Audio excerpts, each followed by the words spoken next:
Hey guys, OGalbina here, and today we're going to be going through and ranking each and every fully evolved or NFE usable electric type Pokemon in the Draft League format. We've done lists for about 3 other typings so far. We're going through them alphabetically and kind of ranking them based on their Draft League viability, as well as the value that they have at the price point in which they are usually tiered and things like that. So it's been a lot of fun. It's been really well received. If you guys are excited for today's video, be sure to drop a like, as well as sub to the channel. We are on our way to 1,000, and really, if everybody who watches this video subs, we'll probably get to 1,000 today. So if you want to do that and help me out, I would really appreciate it. And yeah, with that being said, let's jump into it. The electric type is going to be pretty interesting because at least when I first started playing Draft in like Gen 7 days and things like that, at least in the more general side of the community, maybe not the as top tier sweaty side, there was kind of like this notion that you needed an electric type, fast electric type, to click volt switch and get in and out. Whereas I never really thought that was the case, but especially not in a Generation 8 format where hidden power is gone. And in my opinion, a lot of these electric types have kind of lost really all viability, or most of their viability, in the format. I think it's a little bit harsh. Not all of their viability. There are some that are genuinely terrible now. And obviously a majority of them are much, much worse. But there's still some that are very good. And there's some really top tier electrics that I'm excited to talk about today. So yeah, with that being said, we can kind of jump into it, starting off with like the OG electric type in Pikachu. I am going to put Pikachu in D tier. However, I do want to mention that I do think that Pikachu is worth drafting in small, specific niche instances. With a Light Ball, it's really strong. I've lost a game because I didn't prep well enough for a Pikachu before. I have seen Kurt 6-0 stall with Focus Punch Pikachu, so it definitely has decent viability. If anything, I may even end up moving up to the bottom of C as we go along, because I think there's actually a lot of electric types that are much, much worse than it. And I really like the offensive utility that it does offer. It has a decent speed tier, it gets extreme speed, it's really strong, it has Grass, Knot, and Surf for ground types, and that's a really important thing with a lot of these electric types, is the ability to hit ground types and punish those easy ground switch-ins. They're going to stop your Volt Switches, your big Thunderbolts from doing a lot of damage. So I think that's a really important aspect of Pikachu, and I actually think it's pretty darn solid. So maybe you'll move it to the bottom of C by the end of this video. Honestly, we'll kind of have to see as we go along. Okay, next up we can go up to its evolutions. I'm going to go ahead and talk about both of them right now because they're very similar, honestly, in Alolan Raichu and Raichu. I'm going to put them both in C tier. I'm going to put Alolan Raichu above regular Raichu, solely because of the potency that it can have under electric terrain. They both have it's 110 base speed, and they both have pretty mediocre middling special attack stats, but Alolan Raichu under electric terrain with a Surge Surfer ability, allowing it to double its speed, as well as soup up those electric type moves, makes it actually a pretty darn big threat, especially in conjunction with Nasty Plot, a secondary stab and Psychic. Again, it gets Grass, Knot, and Surf, so it gets a lot of pretty cool options, honestly, and it can be very, very solid. It gets a fast Encore, which is another really cool option for it. It can even, spread status with Thunder Wave, as all of these electric types really can do, so I won't touch on that too much. But it's really not the worst Pokemon in the world, and it can, have a lot of awesome offensive utility. Raichu's a lot of the same. It gets Static and Lightning Rod as abilities, which is also really clutch, being able to either, again, spread pairs on ones that make contact, or being able to absorb electric type attacks and giving you another immunity. So I think that's definitely pretty solid. And yeah, it's a decent Pokemon overall. I've drafted both of them. I think I draft regular Raichu more often, despite having it lower, just because it fits onto more teams. But I think Alolan Raichu is really, really potent under electric terrain if you do end up having that Koko kind of supporting it well enough. Okay. Next up, we have Alolan Golem. I think I'm going to put Alolan Golem in D tier, unfortunately. I've actually drafted this thing a few times. It gets Magnet Pulse, so it has that niche matchup where it can run Scarf and trap an unsuspecting Heatran or an unsuspecting Celesteela and damage it with Wild Charge, but you don't actually even Oko Sally. There's just not really much of a reason to draft Alolan Golem out of all of the low tier rocks and things like that you can get. It's not the worst thing in the world. Like I said, it has that niche matchup. Maybe if you have a team that hates Heatran, hates Sally, you either want to trap them or force them into a Shed Shell. It could be a potential clutch aspect of it, but again, it's not a really great thing, and it's not a very reliable thing. But again, it can get up rocks. It's decently strong. It's not the worst thing in the world. So we'll put it in D tier. It's not terrible, at the very least. Next up, though, we have Magneton. I'm going to go ahead and put Magneton in C tier right here. I think I am going to put it ahead of Alolan Raichu and Raichu, Great defensive utility with Eviolite potentially, and again, that speed tier actually makes it a lot nicer than Magnezone in certain matchups when it comes to it being a Scarf variant with it having base 70 speed as opposed to the base 60 that Magnezone has. Being a little bit quicker, allowing you to move a little bit faster, and while you can't be Magnet Pull, Analytic is also a really cool tool in this thing. Throwing off big Analytic Flash Cannons to the ground types that want to switch in on you can typically be pretty darn strong, which is a really cool aspect of this thing, for sure. And yeah, it grabs good momentum. It can potentially strap Steel types, and I guess I can kind of talk about Magnet Pull as a whole in Draft League, because it's just not as good as it is in Standard. The reason I don't think so is mostly because of the fact that in a counter team format like Draft, where you know what your opponent has, you know if your opponent has a Magneton, a Magnezone, an Alolan Golem, whatever the Magnet Pull mon may be, you know that they have it, so we can kind of compare a little bit more accordingly. If I'm playing in a standard Smogon OU, UU tier, whatever it is, I can't always account for a Magnezone being on the other team, or a Magneton, or an Alolan Golem, or something like that. I'm recording this at like 11:30, and I've had a long day at work, so it's gonna be a little bit of a yawning filled video, unfortunately. But yeah, it's just a little bit more easy to prepare for when you know that your opponent has it. So I don't think Magnet Pull is the most viable thing in the world. If anything, it's a great prep forcer. And there are some matches where your opponent just can't afford the Shed Shell, and you could potentially take advantage of that. But Analytic is really kind of the calling card to that thing, in my opinion. Really just throwing off huge Analytic boosted hits. And again, having Eviolite as a defensive option and being a little bit better of a Scarfer than Magnezone is, if anything, which is cool. Next up, we have Electrode. I'm going to go ahead and put Electrode and D tier as well. Honestly, I would rather draft this thing Regieleki, which we'll talk about in a little bit. It's a very fast Pokemon, obviously. It gets dual screens, which is a really cool aspect of Electrode, which is, again, very nice. What is its base speed, too? It's like 180 or something, 150, which is obviously very nice. You can boom to get guaranteed momentum out. You can foul play things to deter physical setup. You can taunt, which is a ridiculously fast taunt. You can even Sucker Punch if you, for some reason, need to do so. And while it's in D tier, for like the few points that you're paying for it, you're gonna kind of get your value out of it, and I really don't think it's too bad overall. So, yeah, I think Electrode is definitely very solid for its price point. It's just its price point is gonna be down here in D tier. Next up, we have Electabuzz. I'm gonna go ahead and put Electabuzz down here as well. Again, a lot of these lower tier electrics just really aren't the best. Maybe we'll have to kind of adjust our rankings a little bit as we go, because the next one after this is pretty terrible too. Electabuzz isn't terrible with an Eviolite. Stomach some hits, but again, you're not typically looking at your Electabuzz to be a good defensive pivot. But with its finesse stat of 85 and HP of 65, it's not terrible.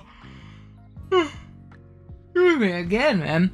You can Ice Punch to hit grounds, which again, very important. Again, I think it's a really clutch for Electric to have ways of hitting grounds. And 83 attack and 95 special attack isn't the worst thing in the world, considering you are an Electabuzz, but you can throw off dual screens, which is a really clutch aspect of it. You can bolt switch around. You can even teleport or taunt. It has a good solid speed tier and 105 base speed. Spoilers, I actually just drafted this thing for the first time, so maybe it'll move up on my rankings in a couple months' time or something like that. But for now, it's going to be a little bit lower, at least on my list for sure. Next up, we have Jolteon. I'm going to put this piece of shit at the bottom.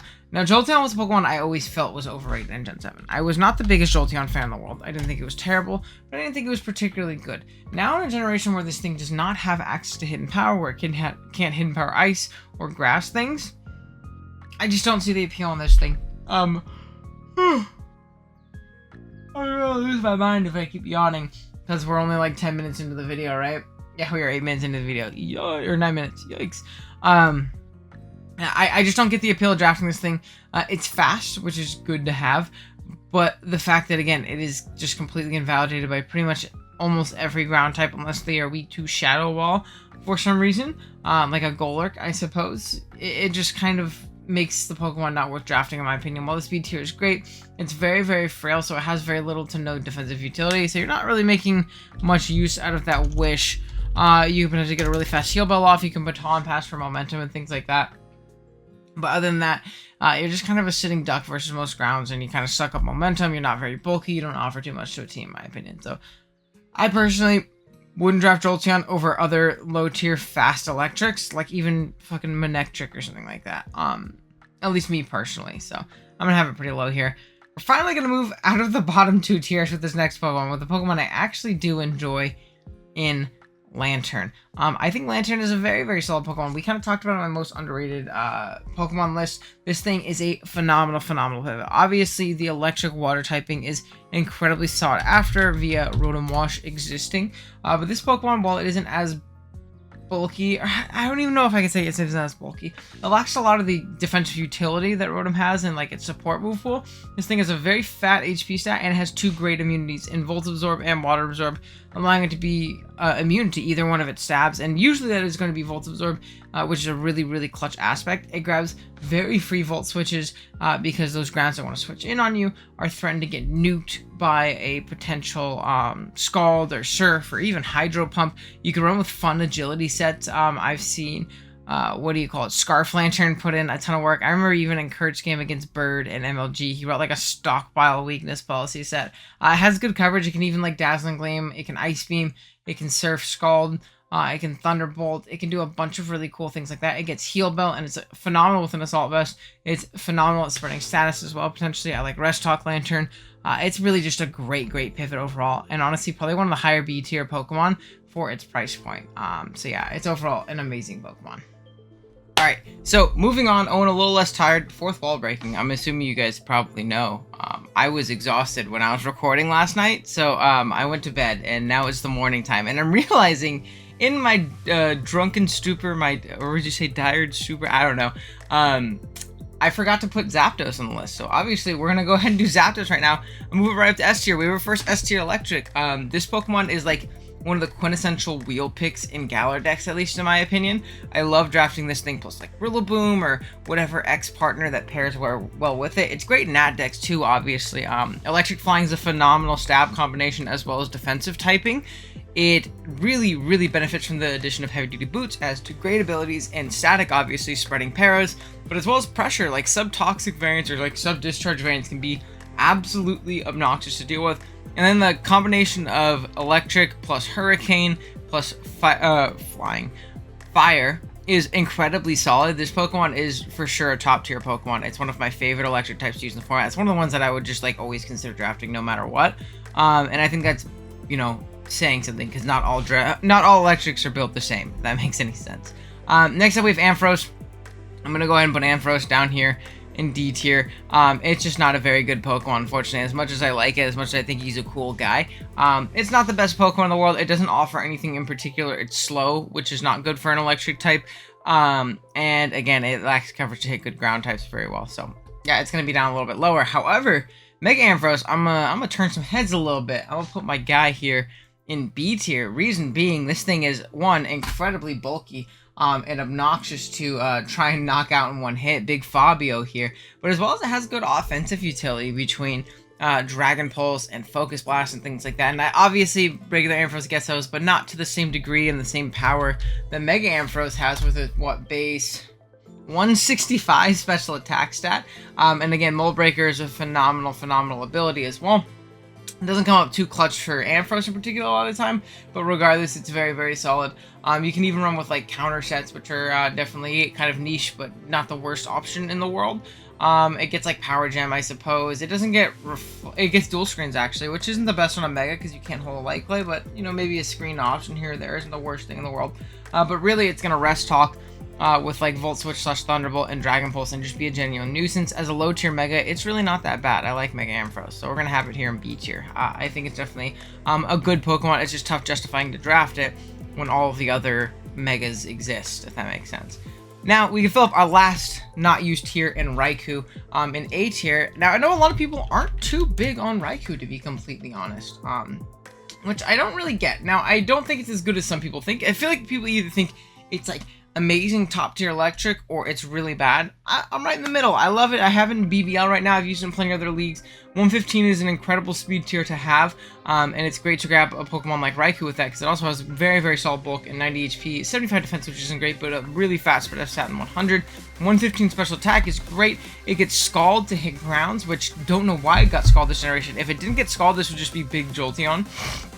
But just that one move is going to kind of set it above and put it up there. It also gets cool coverage like Aura Sphere and things like that. Extra sensory for like the random Komodos of the world and things like that. But or even like the random, I was gonna say Nidokings, but I guess it can already do that. It gets Shadow Ball, things like that. It can Calm Mind. Sub CM is a great set in a lot of matchups between Thunderbolt, Scald, Sub, Calm Mind, or even just Calm Mind, Protect, 2 attacks, or whatever it may be, kind of like a pseudo Suicune. But the best Raikou set, bar none, in my opinion, it's gonna be the Raikou set that we actually brought to our last game, and if we didn't get crit, we probably could use it a little bit better, but I'm not mad. In Subtoxic Raikou, I think with its speed tier, and the fact that most of the time the switch-ins to Raikou are going to be fat grounds that don't appreciate getting toxic, don't whittle down, monsters that don't have reliable recovery, things like that. Sub Raikou is going to be Subtoxic Raikou is a phenomenal set in really most matches. The only thing that really avoids those cycles is going to be like Steel types, which, you know, sometimes they can switch in and check Raikou, but a lot of times they're either going to be 2-hit KO'd, or they're not going to be able to break Sub very easily, or if they are, like, it's just very telegraphed EQs, things like that, things that you can take advantage of. And then Poison types are supposed, but there's really not that many Poison types that are, like, built to take on Raikou. So I think Subtoxic Raikou is a phenomenal set. It's probably one of my favorite in draft, and it's definitely my favorite Raikou set for sure. So yeah, great Pokemon, A tier. Okay, next up we have Manectric, and Manectric is just going to be kind of a better Jolteon. I'm going to put it at the bottom of C tier though. I think the only saving grace to this thing is it can kind of push past checks with like Flamethrower and Overheat, which is okay. Not the best thing in the world, but it's not the worst thing in the world. And it has utility in Switcheroo, so at least you can cripple those very telegraphed switch-ins with a Switcheroo and give that ground type a Scarf or a Specs or whatever it may be in that matchup. So I think it's a little bit better than Jolteon, and I think because of this, realizing I would probably rather have Pikachu than Manectric, I'm gonna move Pikachu up to C tier. That's my boy. Look at the gang right here. But yeah, it's not an amazing Pokemon, but it's better than Jolteon, so it gets to go tier above because I hate Jolteon. We're also going to go ahead and put Mega Manectric in...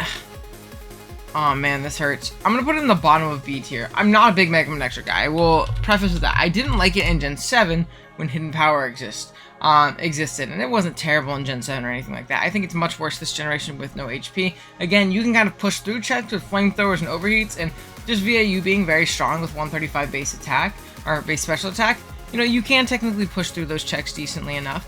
And you have 135 speed, which is a phenomenal speed tier, and an amazing ability to Intimidate. While this thing doesn't have great bulk, I think it's kind of made up for it in the Intimidate, allowing it to function as a good physical pivot into like offensive flying types and things like that. Volt switch out, grab momentum, or at least even make that double out or predict that switch and throw a big overheat, do 60% to the ground type on the switch in, and then you can't really block your Volt switch next time because you just Volt switch, and if they switch in, you just overheat and kill them. So I think Manectric can force a little bit more progress than a lot of these other electrics that can't really like technically hit grounds. I think I'll actually even put in front of Big Fabio here, unfortunately. Plus on mine, I'm gonna go ahead and put them in here. They're not very good. They have like Encore, I guess, and like Baton Pass for League allows that, but they're not good Pokemon. I'm not gonna pretend like they are. They're gonna go down here in D tier. We're not gonna explain why Puzzle and mine are very good. And yeah, unless you're playing a Pokemon Coliseum and your name is Diet Tight. Other than that, Plus and mine aren't that good. Okay, Luxray. Man, there's so many really, really bad electric types. I'm gonna go ahead and put it right here. Luxray like has like some potential, right? As like a Guts Wall Breaker with 120 attack, and then Guts is an ability, and it can throw off big wild charges and Ice Fangs and Fire Fangs and Facades and things. I think it's Facade. I don't know. Everything gets Facade. Pretty much. Superpower and Psychic Fangs and all these cool options, but then you look at it and it's like, oh damn, everything else just sucks. Like it's very middling stat wise. It only has 70 base speed, which is pretty tough for a Pokemon that is going to already be chipping itself down with a Flame Orb. And in conjunction with that, it's not the bulkiest thing in the world, and it doesn't have very key resistances. It doesn't really prey on a lot, and you're just kind of going to die immediately, whether it be to something revenge killing you, or you clicking Wild Charge and also being burned. So it's just not the best Pokemon in the world. There is like niche instances. Fun fact, I had Luxray in my first ever draft league, and I remember I brought it to like every game, because in my first or second ever draft league game, it did really good and got a couple kills. And from there, I was convinced that Pokemon was absolutely broken. It was not. Spoilers, I won like 3 games, I think, obviously, because it was the first draft league, blah, blah, blah. But I at least have some fond memories of good old Luxray because of that. So, not the worst Pokemon in the world, not the best. Pachirisu, let me look at Pachirisu. Is there something I'm missing on this mon? Because I know it gets good utility moves and like Super Fang, Nuzzle, U-Turn, It can Grass Knot technically. It has a good speed tier in base 95, but it's so passive. I think despite it being a doubles champion, we're going to go ahead and move this thing down here in D tier, unfortunately. Cool Mon, I guess it has some cool niche uses. I know Sparks used to use a lot in Gen 7. Maybe like an AV set. It gets screens, it can U-turn around, it can, you know, do things like that, it can nuzzle. But at the end of the day, it is a Pachirisu, so we're not going to pretend like it's very good. Okay, Magnezone is up next. I am going to go ahead and put Magnezone in B tier, I think. Now, I know a lot of people think, A tier, Magnezone's good. Electric Steel is a good typing, and again, it's very strong. Analytic boosted flash cannons and thunderbolts off of like a Specs variant, or even just like a Magnet or Metal Coat variant or Life Orb or whatever it may be, are incredibly strong. And then you do have the prospect of potentially trapping things, but I think it really falls flat in the sense that this is often going to be your Steel type as well, and it's just a little bit lackluster in that department. That 4x weakness to ground, being very slow. It's decently bulky, has a good Fizz Def stat, and I think it like has some utility too with like a Body Press variant, with like Iron Defense Body Press, but it's not the best Pokemon in the world, and it's a Steel type without rocks. So I'm not the biggest on drafting Magnezone. I don't think it's a bad Pokemon by any chance, and I would definitely draft it. I'm not the biggest on it, and if I have another option, I'm probably going to go another option like a more traditional Steel type. Okay, next up we have Electivire. Where am I going to put Electivire? I think I'm going to go ahead and put it in C tier right here. Evire is definitely another Mon, kind of like what I was saying with Luxray, where it looks cool on paper. Motor Drive is a cool ability, being an electric unit that gives you a speed boost, which is cool on base 95 speed. And 123 attack is really, really strong. It has good coverage. It just, again, it always seems to fall flat on those counts. It has a really bad defense stat at 67, so you're pretty big fodder in that regard. But I think like AV Evire isn't the worst thing in the world. I think like Life Orb or Bandit isn't the worst thing in the world. It's very strong. It has good coverage. It has that Gen 1 coverage, really. It can go mixed, physical, special, whatever you really need it to do. It can grab momentum, and, you know, it's not the worst thing in the world, but again, I would probably prefer another electric if I was drafting one, personally.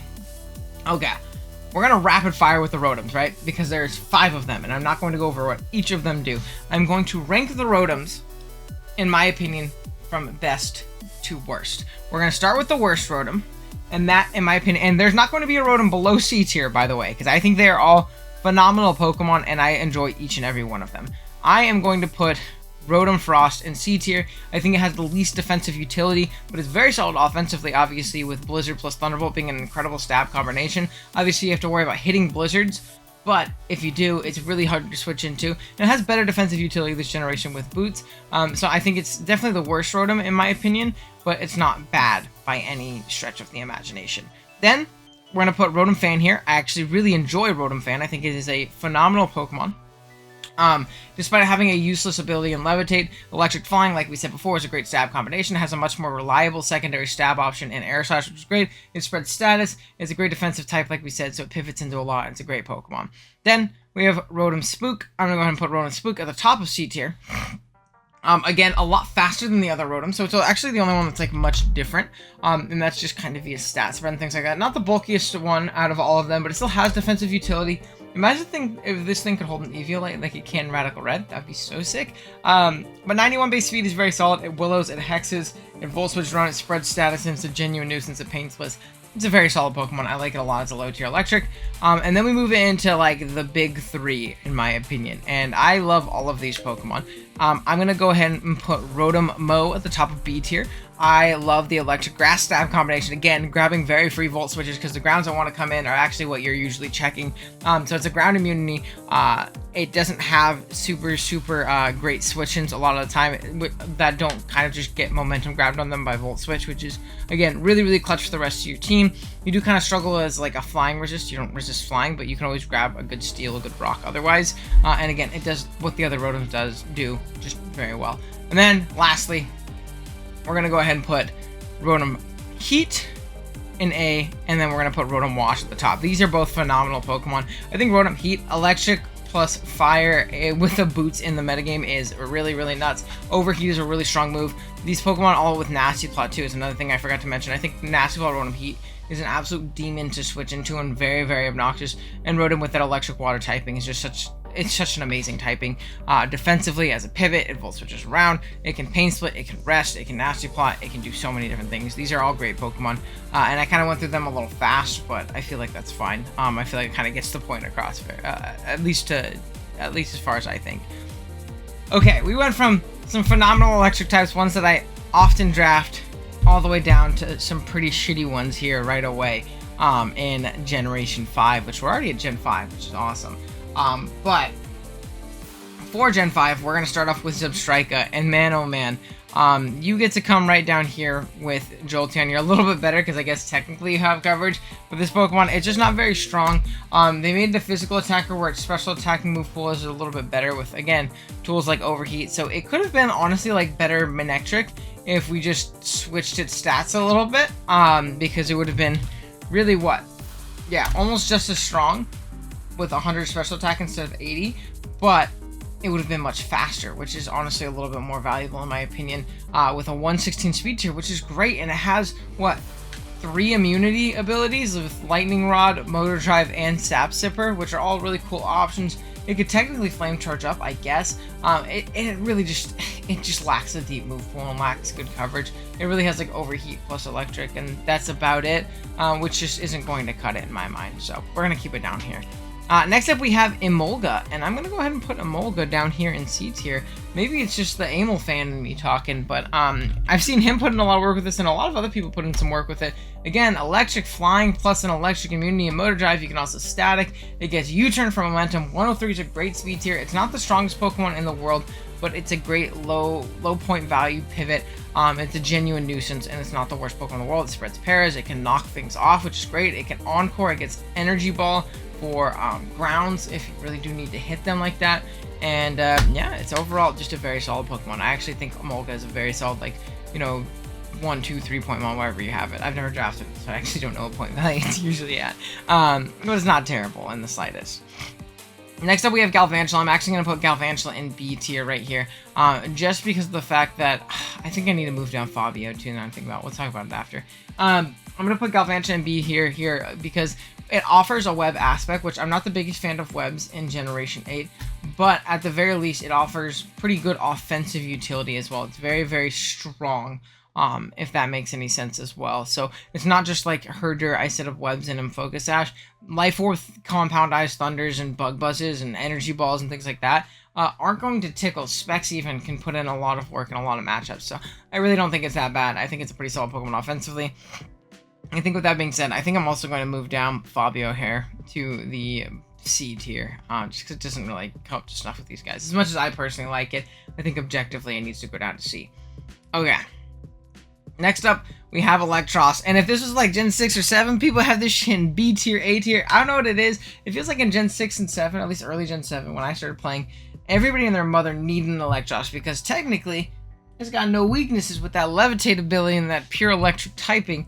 But it kind of does fall flat stat-wise. It has a great move pool, but I think it's really just the stats that kind of hold it back a little bit. Coil is a great set. AV is a great set. It's a great Pokemon, don't get me wrong. Like, I actually genuinely enjoy this Pokemon.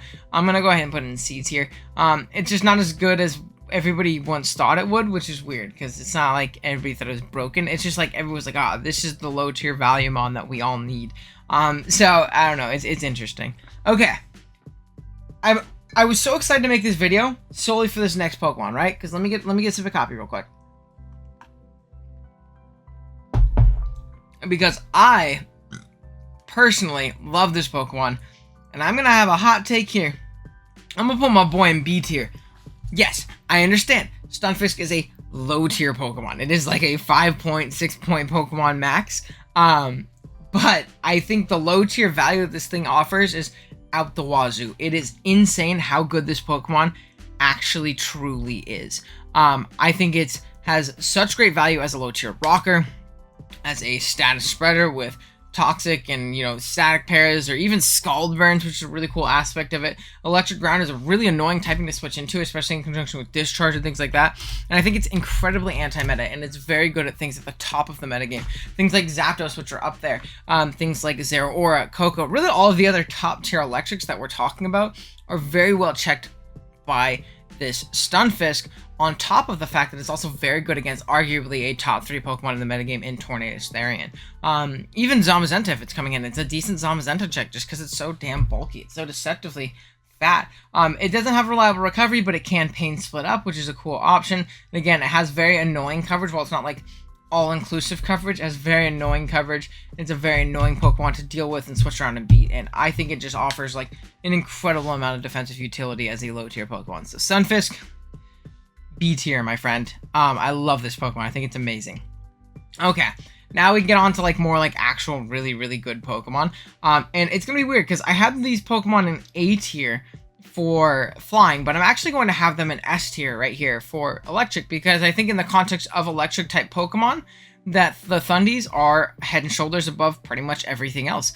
These Pokemon are absolutely amazing. I think they're phenomenal Pokemon, whether it be Thundi T in its pure wall breaking capabilities as well as its electric immunity, or Thundi I in its great speed tier and great defensive utility and, you know, the ability Prankster and things like that. These Pokemon are very, very solid. They're both very good offensively. They can both nasty plot and agility. They can both be mixed. They can both be physical. They have great options, and I think the addition of Boots obviously really helped them.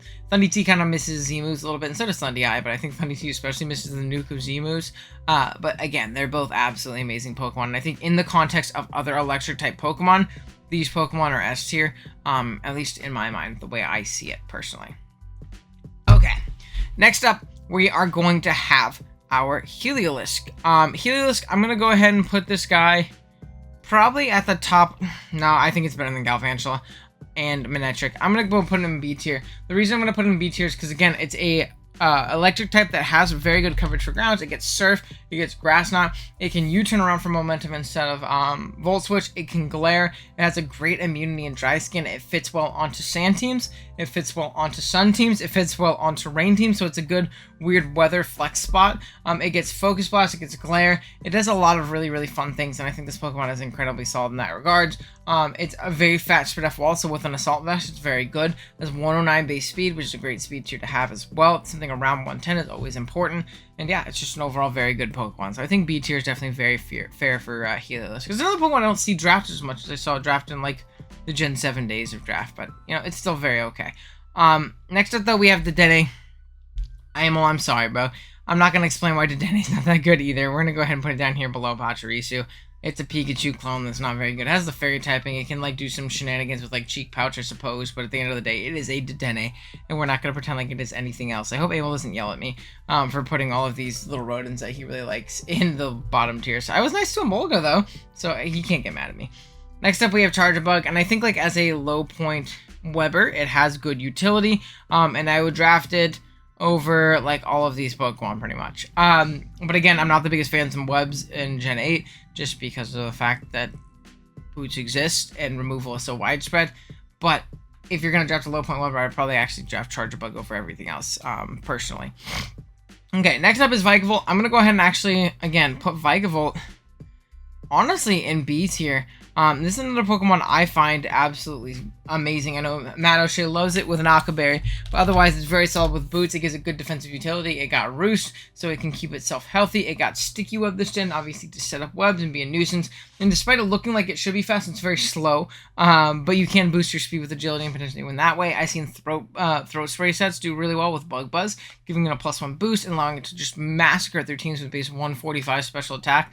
It's a good physical pivot, like physical wall, especially with Boots, and it's just a very annoying Pokemon to switch around with Bug Buzz, Thunderbolt, and Electro Ball, Energy Ball, a lot like Galvantula. So it's definitely a very solid Pokemon for sure. Next up, we have Oricorio Pom Pom. I'm gonna go ahead and put it. Is there anywhere? I'd probably put it like right here, maybe. Right here is what I'm thinking. Let's see, what does Oricorio Pom Pom really offer? I think what it offers is the fact that you're not being forced to run just this one Oricorio. If it was just like electric flying Oricorio, this Pokemon's not very good, but you do get the option to usually, when you draft this thing, draft and use all 4 of the Oricorio forms. So I guess it's 4 Pokemon in 1, 4 different options for defensive utility. Electric flying is still very good typing. So Revelation Dance plus Hurricane is going to be very annoying to switch into. You don't get like Quiver Dance or anything cool like that, but you know, maybe a Volcarona wants to come in and set up in your face and you don't allow it. and you get up a quiver too and force it out because it can't Oko you, or something like that. Who knows? But it's overall, you know, it's an Oricorio. I'm not gonna go too into depth about it, but it's not the worst thing in the world for sure. Okay, next up we got the Togedemaru. I actually don't think Togedemaru is terrible. I'm gonna go ahead and put it at the top of D tier. Man, electric types just really bum me out. But Togedemaru isn't the worst thing in the world. It has Sturdy as a great ability. It has Lightning Rod and Iron Bar, so 3 solid abilities. Decent attack stat at 98, as well as a decent speed stat at 96. It can Wish. It can U-turn around. It can Zing Zap. It can Iron Head to flinch things down if that's, you know, kind of the route you want to go. I've seen Scarf Togedemaru do work. It gets Encore. It gets Spiky Shield as a good protect option opposed to just regular protect, I suppose. And yeah, that's a decent Pokemon. It gets Super Fang as well, so it can serve as some decent low tier utility. Honestly, I think it's probably better than Manectric and Emolga. I'm gonna put it right here. At least I personally think it's better than them. Next up, we have Tapu Koko. Tapu Koko is definitely going up here in S tier. Now, it's not the generational fucking tyrant best Pokemon in the format that it was in Gen 7, but in Gen 8 it's still very solid. 130 as a speed tier with 115 attack, 195 special attack is incredible. It gets Grass Knot to hit grounds. It's one of the best pivots in the game. It loved the addition of heavy duty boots, allowing it to avoid spikes and rocks and things like that. It can defog, it can Calm Mind, it can Calm Mind Iron Defense even for some reason. It can dual screens, it can do so many different things. It can be mixed, physical, special.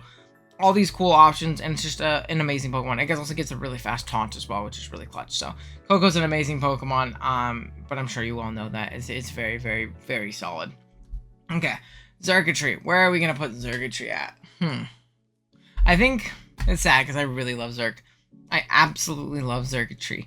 I'm going to go ahead and I'm going to put Xurkitree at the top of C tier. I know some people don't like Xurkitree and they think it's a little bit overrated, but I, in fact, think it is underrated. 83 isn't the best speed tier in the world, but 173 special attack is pretty close to the best in the world. Between Thunderbolt, Energy Ball, and Dazzling Gleam, you hit pretty much everything very, very hard. And if you can position this absolute nuke of a Pokemon in correctly, it is going to do some damn damage, and I really do value that. Obviously, losing Tail Glow is pretty tough in the generational shift, but it can still Calm Mind, and you can honestly just Beast Boost past things. You can do like cool Blunder Policy sets as well with like Hypnosis to boost your speed and sweep that way. Yeah, it's just an overall very good Pokemon, and I think it's honestly a little bit too slept on at this point. I get it's worse now, but it's still a very good Pokemon. Okay, this is where the real question comes in, because so a little bit of background knowledge on draft in general. With Zeraora first got released in Gen 7.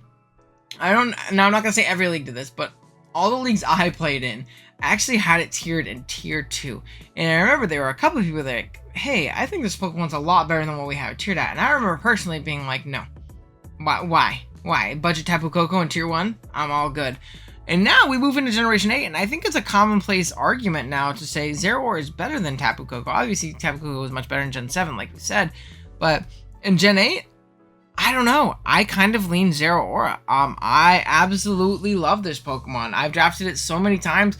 It fits onto so many different teams. It has a great electric immunity. It also loves boots. It can Grass Knot grounds. It has close combat and bulk up and Calm Mind and taunt and so many different options that it can go with. And it's so unbelievably annoying to switch into, whether it be on the physical side, the special side, mixed, whatever it may be. Subtoxic Zeraora is absolutely phenomenal as well. It gets good coverage for grasses as well, which a lot of electrics don't. So on top of having Grass Knot for grounds, it gets like Fire Punch and Blaze Kick for the grasses of the format as well, which I think is really, really nice. And yeah, it's just an amazing Pokemon. I love it. What, base 143 speed? So you have something that's guaranteed faster than Dragapult that can also knock it off, and it gets knockoff. So it offers so much offensive utility to so many teams, and a decent amount of defensive utility as well. I think this Pokemon's amazing, and I definitely, I'm Team Zero over Koko. Let me know in the comments what you think is better, Zero or Tapu Koko, because I'm very curious as to, you know, what your guys' take on that is. But that's where I stand personally. Okay. Next up, we have Boltund. Just for Trek, so I'm going to put it above Jolteon, but it's not a very good Pokemon, obviously. It doesn't have good coverage. It gets all the Fang moves besides Ice Fang, which seems like a dick move by Game Freak, making sure that Boltund wasn't too broken. But it's an electric type that can't hit grounds very well. It's fast, and it's decently strong in some matchups. And say you play like the Garchomp that you can hit hard with Player Offers on the Switch, and maybe have a little bit of a utility out of, but even then you have to predict the Chomp coming in or whatever mon that you think is coming in. So personally, I stopped recording at night, said I wouldn't be tired when I recorded in the morning, and now I'm retired when I'm recording in the morning. Okay, whatever. But yeah, it's a Bolton. It's not the greatest Pokemon in the world. Next up, we have Toxtricity. I am going to go ahead and put this Pokemon in B tier. And I think I'm actually going to move up Rotom because I feel like A tier is a little too barren. This is the Rotom plus Raikou tier. But Tox is a very good wall breaker. It, again, has a very mediocre speed tier. But I think basically having 3 stabs in Overdrive plus Sludge Wave plus Boom Burst boosted by Punk Rock. Same thing with Overdrive. This thing is incredibly hard to switch into with the specs. It's a solid Scarfer as well in some matchups. And there are also some matchups where you can go with like that Shift Gear set. Either be Shift Gear Special, Shift Gear mixed with like Drain Punch or Fire Punch or Gunk Shot or things like that.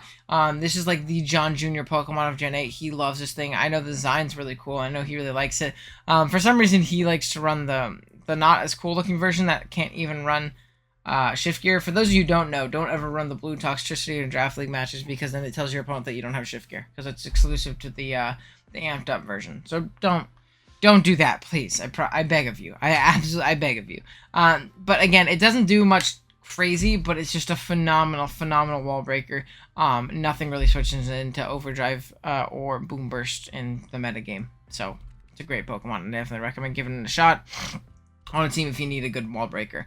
Next up we have Pincurchin.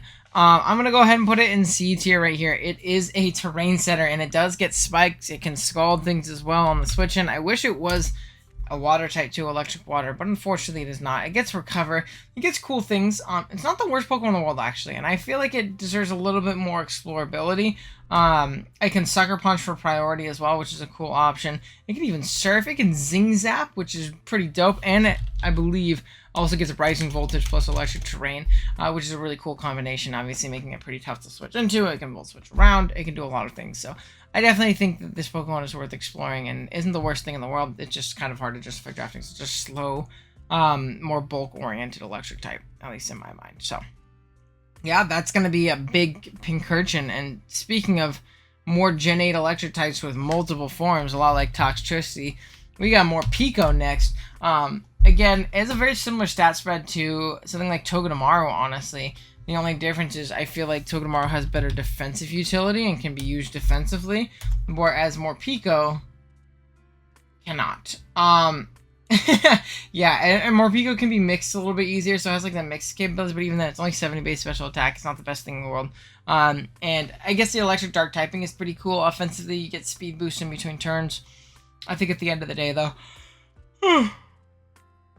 I'm gonna put this guy in D tier. Yeah, I'm just gonna go ahead and put it in D tier.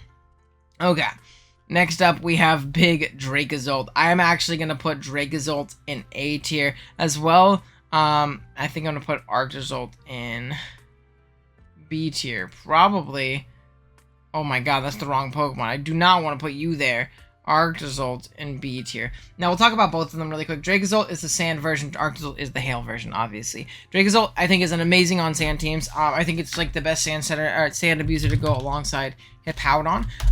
Bolt Beak in the sand is so ridiculously hard to switch into and switch into safely, especially in conjunction with like Dragon Claw and Outrages and Dracos and Fire moves and Earthquakes and things like that. This thing with a Life Orb, understand, is very terrifying to deal with, despite its very middling attack stat on base 100. Even without sand, you can go with like Hustle variants and Hustle boosted Bolt Beaks. Nuke everything, provided you hit. So it's a little bit of a high risk, high reward type thing, but if you can get that off, you're going to be in a good position. This is a Pokemon I really want to try. I know Keegan did really well with it in NCP this last season. I think Tony's doing well with it in UPBA non-upload. And I think it's a great Pokemon. Arctozolt I have also tried, and this Pokemon is also great with Bolt Beak under Hail. Now, the only issue with Arctozolt is it's much slower. I believe it only has base 55 speed, making it to where it is very easy to outpace even in Hail by common Scarfers. But those non-Scarfers that are going to switch in don't want to take that Bolt Beak. They don't want to take Bolt Beak plus either Ice Crash or even potentially Blizzard in the Hail or Freeze Dry to hit the water, hit those waters, I guess. But a lot of the time you're just going to Bolt Beak those ones. So unless it's a water ground, you're probably good. But you at least have something for those water grounds, which is really clutch. And I think this Pokemon will be just as good as Dracozolt, in my opinion, if it wasn't 20 base speed less. But it is very good mixed as well. So it's overall a very solid Pokemon, though. I actually like it a lot, and I think it made Hail much more viable this generation. Okay, we have one more Pokemon, and what a Pokemon to send it off other than Regieleki. I'm going to put, like, 8 Pokemon here. Put all the Pikachus in between him just so he knows how much I don't like him.